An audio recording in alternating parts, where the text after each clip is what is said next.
स्वागत है दोस्तों, आप सभी का हमारे और एक नए इंटरेस्टिंग वीडियो में। आज की इस वीडियो में हम आपको बनाकर दिखाएंगे कैसे आप घर पर एक डिसोल्डरिंग पंप बना सकते हैं। डिसोल्डरिंग पंप जो कि सोल्डर निकालने के लिए यूज किया जाता है, आप मार्केट में बड़े आसानी से भी अवेलेबल हो जाती है, पर इसे हम घर पर बनाने की ट्राई करेंगे और वो भी मार्केट प्लेस में मिलने वाली हूबहू दिखने वाली हम उसे बनाएंगे घर पर, और उससे भी बढ़िया काम करेगी ये। तो ये वीडियो बहुत इंटरेस्टिंग होने वाली है। आप इस वीडियो को अंत तक जरूर देखिएगा और चैनल को सब्सक्राइब करना मत भूलिएगा। तो चलिए इस डाई प्रोजेक्ट को हम स्टार्ट करते हैं। तो सबसे पहले हमें चाहिए इस तरीके का पीवीसी पाइप।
कल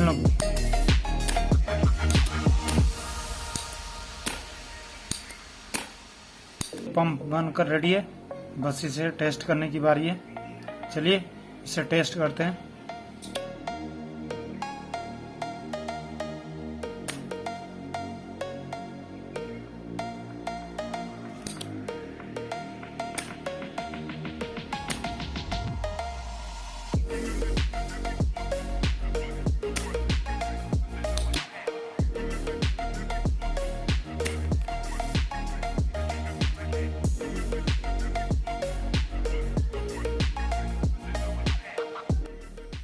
तो दोस्तों, आपने देखा कि हमने वीडियो में एक डीसोल्डरिंग पंप बनाकर दिखाया आपको। तो वीडियो आपको कैसे लगी मुझे कमेंट में जरूर बताएं और हमारे इस चैनल को सब्सक्राइब और लाइक करना इस वीडियो को मत भूलिए। तो मिलता है नेक्स्ट वीडियो में, तब तक के लिए